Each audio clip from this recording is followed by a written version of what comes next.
Jaramillo por la cadena de oración de Cornerstone Hispana, y también queremos darle las gracias a la directiva de Corintio Radio y a su equipo por hacer posible la transmisión de este programa, dado el momento más importante de esta tarde que todos hemos esperado, y es el mensaje que Dios está preparado para nosotros hoy. Así que en esta tarde ya lo hemos escuchado, el pastor Pozo, Marco Pozo, es su tiempo. Adelante. Muchas gracias, hermana Elba. Dios les bendiga nuevamente a todos los que se han conectado, los que están preparándose y estudiando la palabra de Dios para el pronto regreso de nuestro Señor. Agradezco al Señor por la Iglesia Hispana de Nueva York, que hace estos esfuerzos para llevar el mensaje a un mundo que lo necesita. En esta programación del Mundo Revuelto, en esta oportunidad, en esta semana especial, ¿en qué condición espiritual te encuentras tú? Y hoy nos corresponde nuestro tercer día de predicaciones del estudio de la palabra del Señor, y ayer vimos cómo nos correspondió el tema de la iglesia de Esmirna, que significaba mirra, y que donde se destacaba por sufrir, por tener tribulaciones, sufrir cárceles. Y vimos el texto que decía: no temas en nada lo que vas a padecer, sé fiel hasta la muerte y yo te daré la corona de la vida. Y vimos esa promesa a pesar de los sufrimientos, las circunstancias que se puede experimentar en este camino. Dios tiene una hermosa promesa para cada uno de nosotros, la corona de la vida. Pero el espíritu que le siguió, que le sigue a esta iglesia, fue el de transigencia con el pecado. Hoy vamos a ver la iglesia de Pérgamo. En estos estudios que nos van a servir para ver que se están cometiendo los mismos errores del pasado. Y como vimos ayer, tiene que ver con las predicaciones que se realizan hoy en día. Y en Profetas y Reyes, en la página 104 decía: los ministros que procuran agradar a los hombres y claman paz, paz, cuando Dios no ha hablado paz, debieran humillar su corazón delante del Señor y pedirle perdón por su falta de sinceridad y de valor moral. No es el amor al prójimo lo que los induce a suavizar el mensaje que se les ha confiado, sino el hecho de que procuran complacerse a sí mismos y aman su comodidad. El verdadero amor se esfuerza en primer lugar por honrar a Dios y salvar las almas. Los que tengan este amor no eludirán la verdad para ahorrarse los resultados desagradables que pueda tener el hablar bien claro. Cuando las almas están en peligro, los ministros de Dios no se tendrán en cuenta a sí mismos, sino que pronunciarán las palabras que se les ordenó pronunciar y se negarán a excusar el mal o hallarle paliativo. Tremendas palabras las que presenta aquí el Espíritu de Profecía, que es parte de esa exhortación que se debe hacer, porque la iglesia que vamos a ver hoy, Pérgamo, necesita arrepentirse. Y ya el mensaje de los ministros, el mensaje de los siervos de Dios, tiene que ser un mensaje claro que lleve al pueblo a obedecerle, a amarle en todas las cosas de su vida. Y no hacer combinaciones, mezcla, amalgamas, como el mundo, como lo vamos a ver.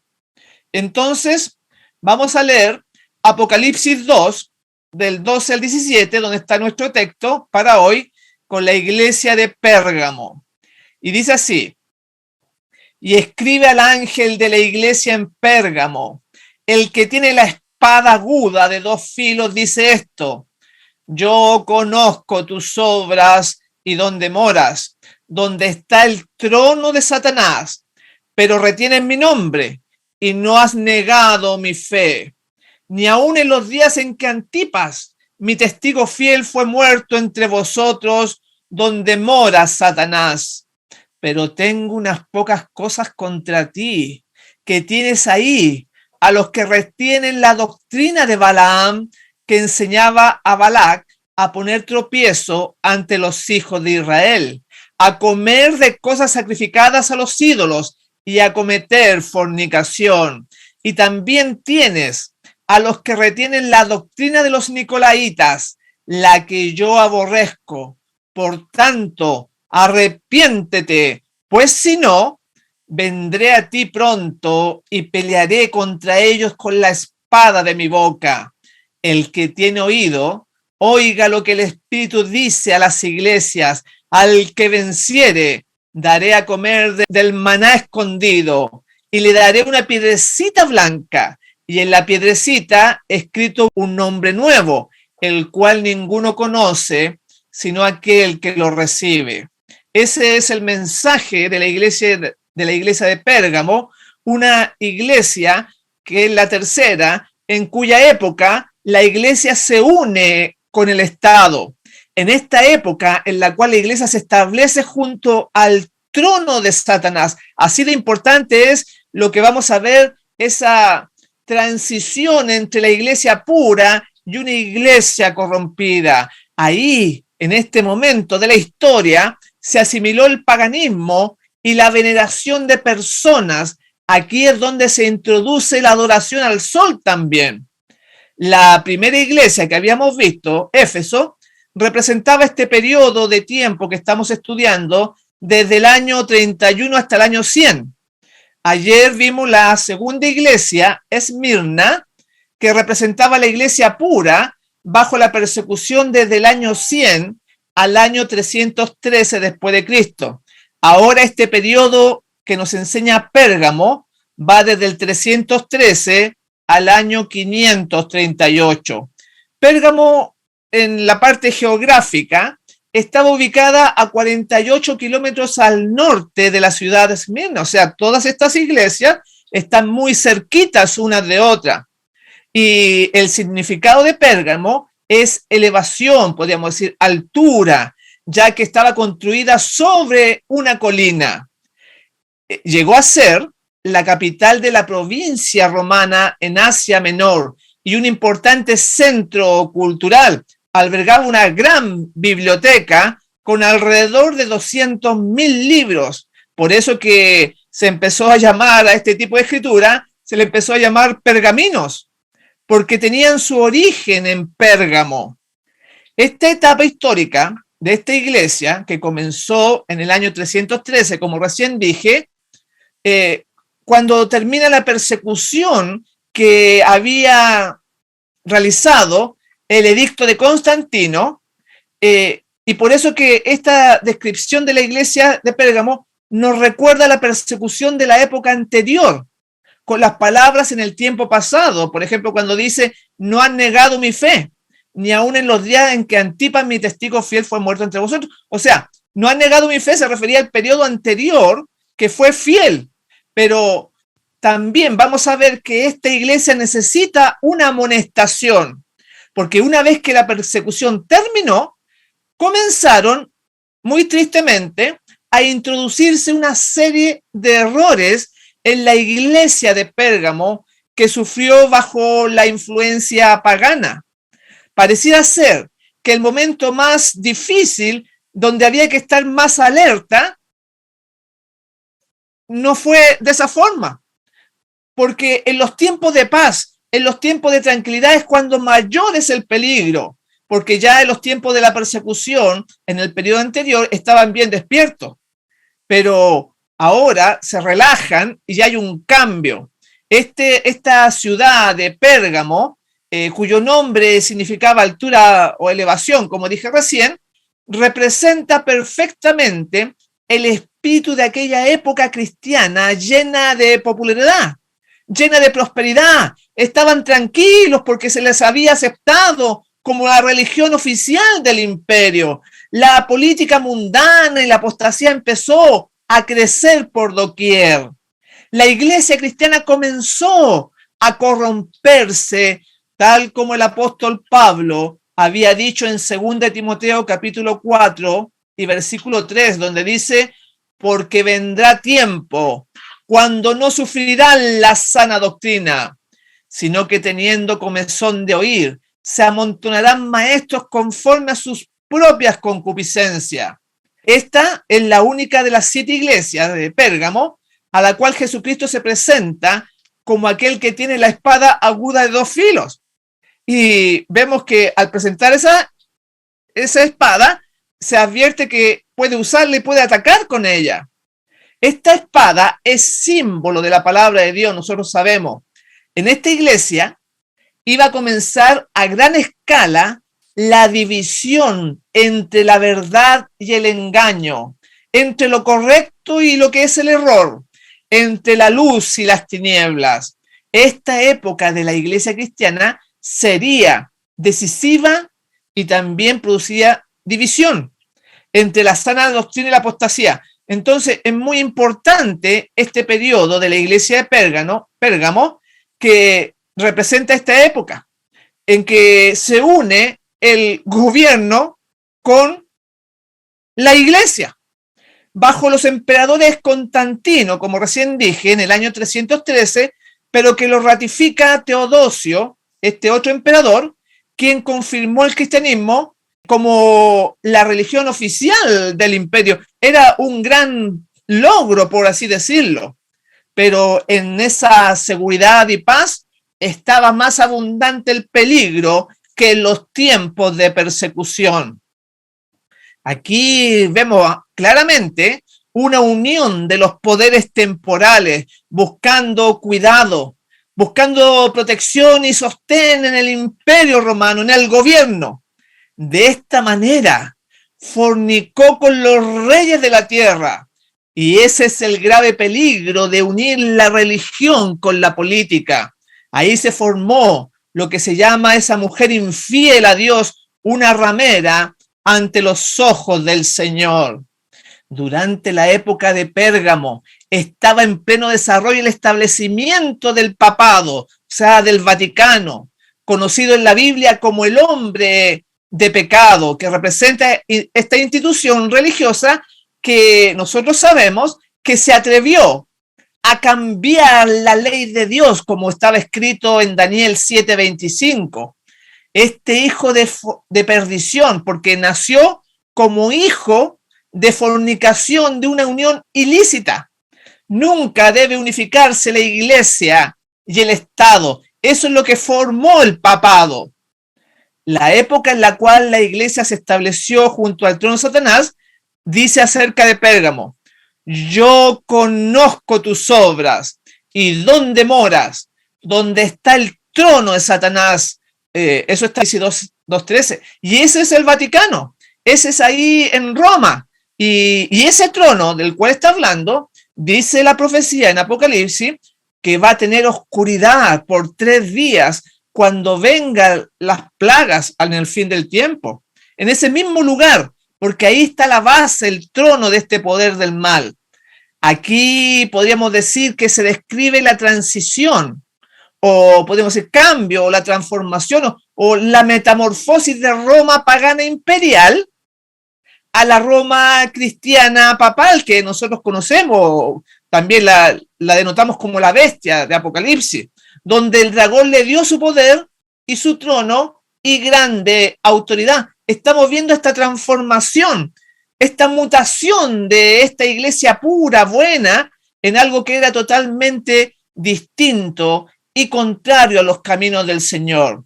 Y ahí, cuando dice que es a la morada de Pérgamo, donde está el trono de Satanás, eso es donde se corrompió la doctrina de Cristo. Una vez que la iglesia se unió con el pagano imperio romano y comenzó a absorber todo tipo de tradiciones del paganismo. Entonces, de ahí nosotros entendemos muchas cosas actuales, porque en este periodo de la iglesia de Pérgamo se encontraban varios templos, por ejemplo, dedicados a rendir culto a diferentes dioses paganos. También se cuenta el primer templo erigido en honor al emperador Augusto.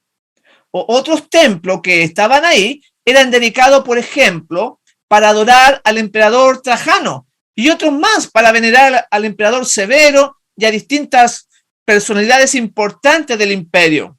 Así que en Pérgamo se practicó un culto a los emperadores romanos como si fuesen divinidades. Eso nosotros lo conocemos muy bien.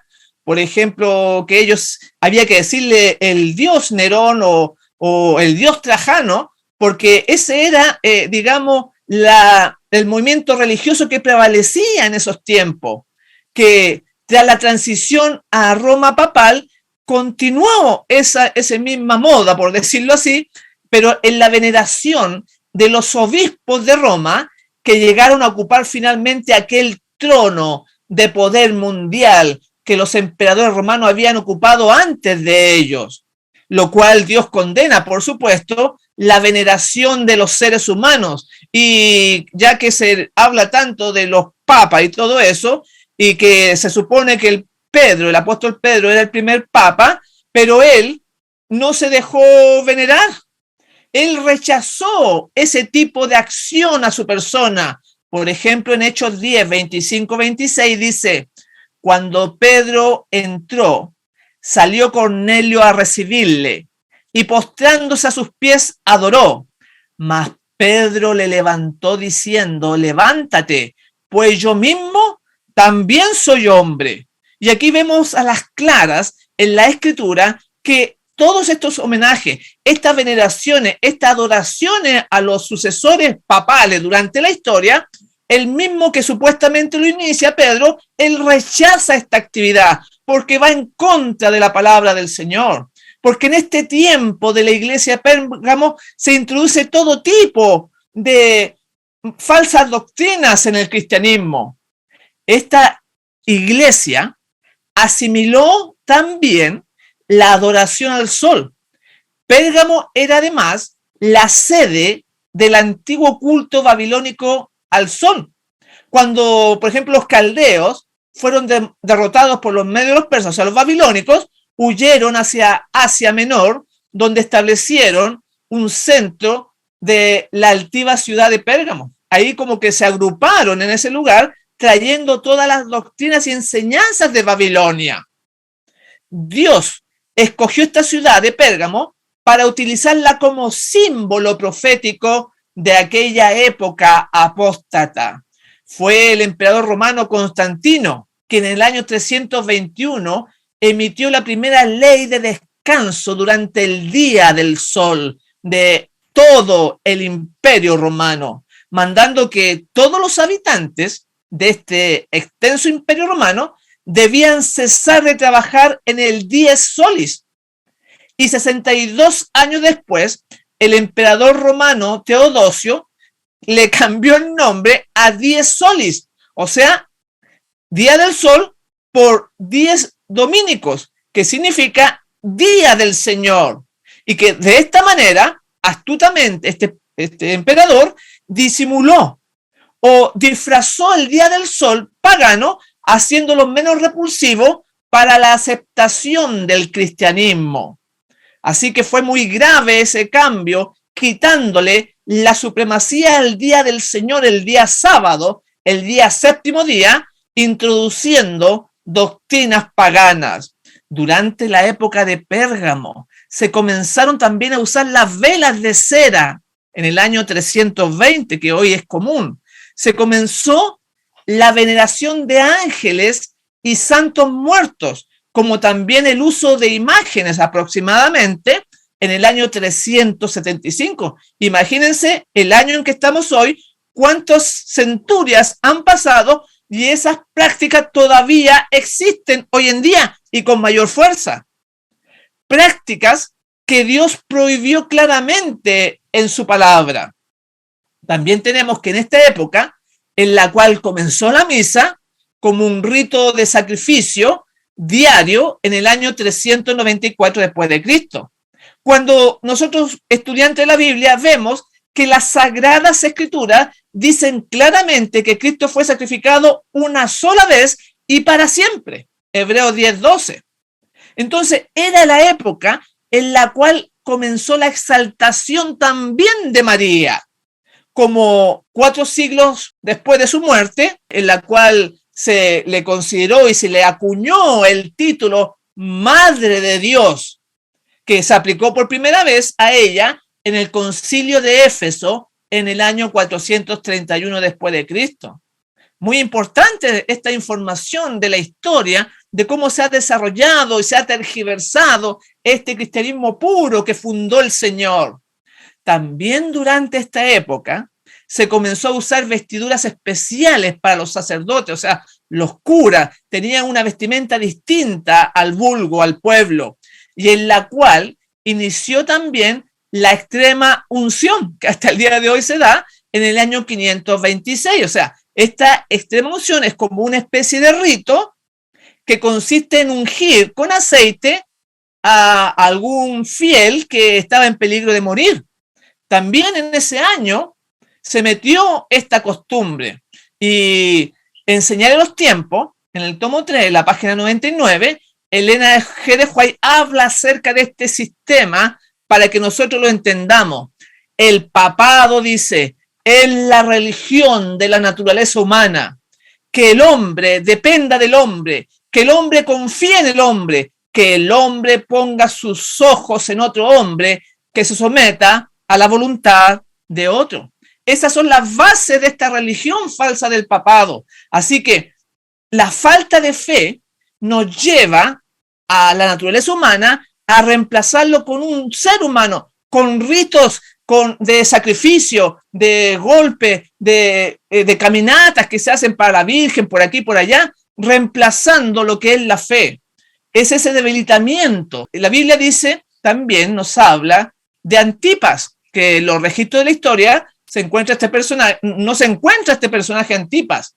Nos habla también la iglesia de Pérgamo. Por lo tanto, se supone que se debe referir, no se refiere a un individuo en particular porque no aparecen datos de él, sino que representa una clase de persona que se opone al poder de estos líderes religiosos cristianos. Inclusive si desglosamos nosotros la palabra Antipas, está compuesto por dos palabras, anti, que significa en contra, y pas, que es una abreviatura de papas, que significa padre o papa. O sea, lo que está diciendo la Biblia con Antipas son aquellos que son antipapales, en otras palabras, y que es un siervo del Señor.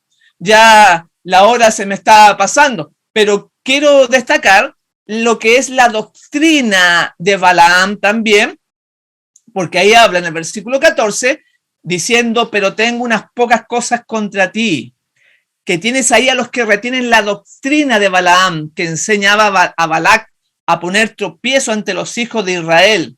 Y también están los nicolaitas, que yo aborrezco, dice el Señor. Balaam aparece mencionado en la Biblia alrededor de 60 veces.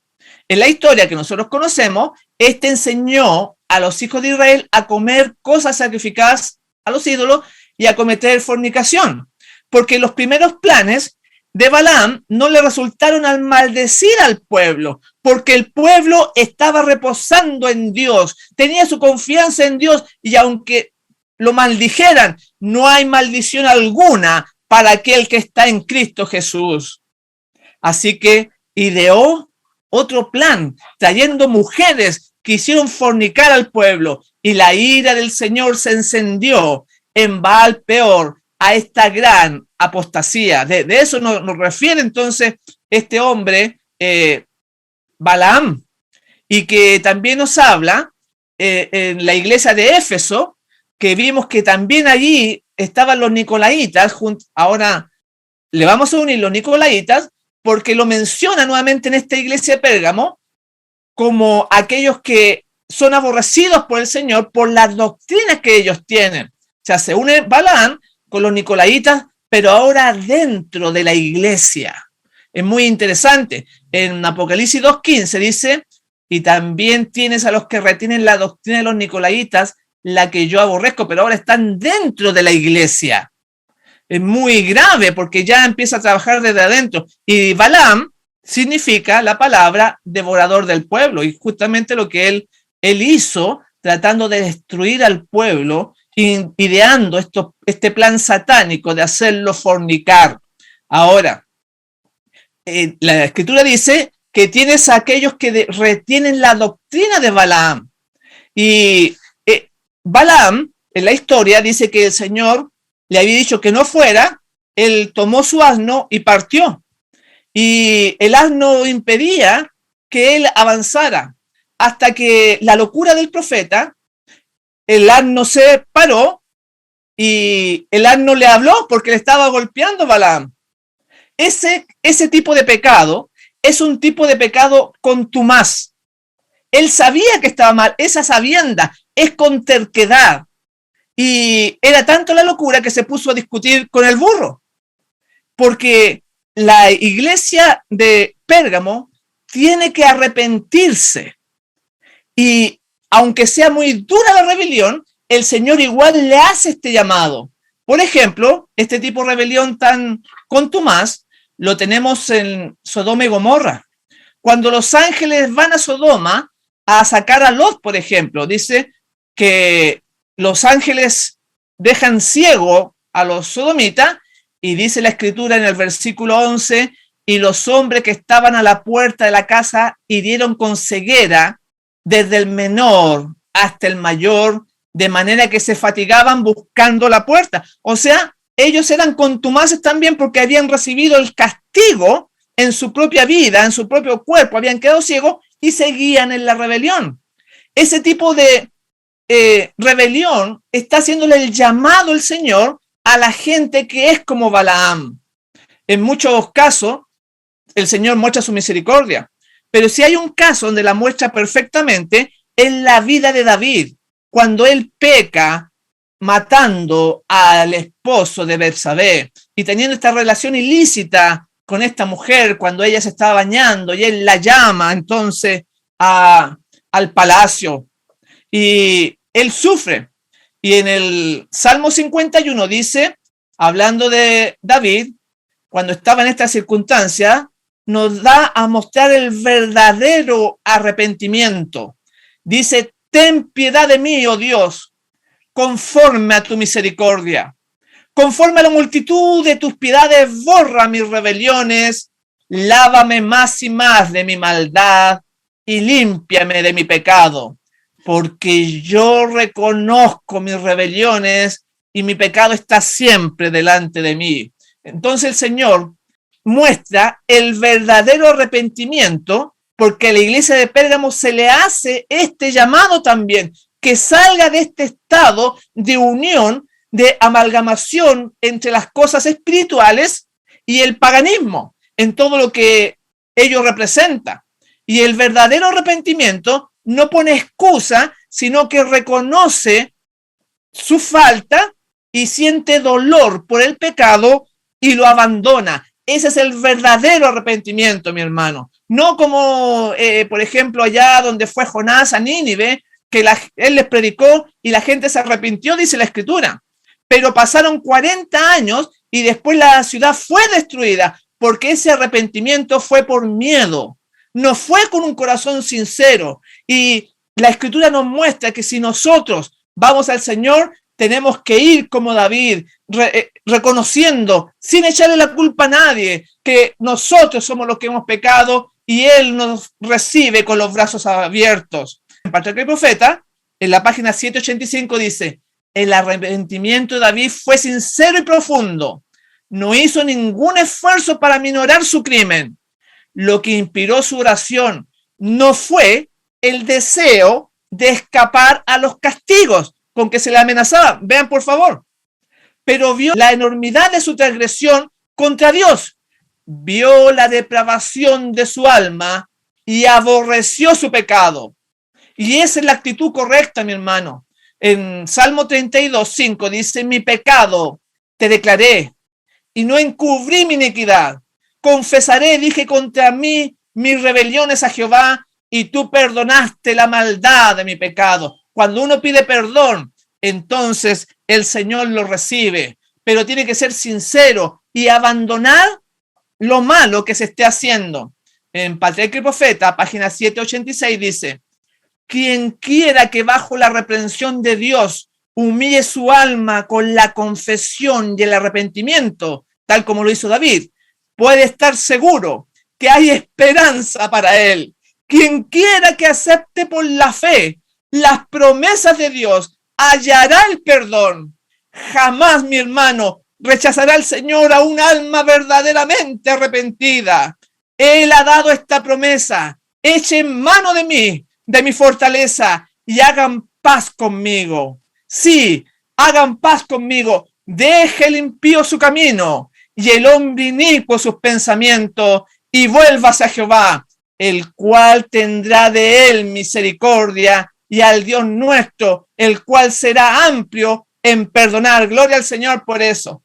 No importa qué tan grave ha sido tu falta, si tú vas al Señor con tus brazos abiertos, contrito, reconociendo tu falta y abandonando el mal acto que estás realizando, entonces el Señor te recibe, porque Él ha hecho una promesa maravillosa a estas iglesias: al que venciere, si tú vencieres, te daré a comer del maná escondido y le daré una piedrecita blanca. Termina el mensaje de Pérgamo, y en la piedrecita escrito un nombre nuevo, el cual ninguno conoce sino aquel que lo recibe. ¡Qué maravilla! El Señor tiene una nueva experiencia para ti. Él puede deshacer todo lo malo y reconstruirte para gloria de su nombre. En esta segunda promesa encontramos una maravillosa señal, mi hermano, que Dios quiere dar a cada uno de sus hijos fieles un nuevo comienzo y un nuevo destino. Como Abraham, por ejemplo, que de Abraham se convirtió en Abraham. O Simón, quien se convirtió en Pedro. Jacob, el engañador, quien se convirtió en el vencedor. Dios tiene algo mejor para ti si tú lo recibes ahora, en este momento, porque Él te ama y quiere salvarte. Estoy muy contento, mis hermanos, de haber compartido nuevamente con ustedes este tercer tema en esta semana especial. ¿En qué condición espiritual te encuentras tú?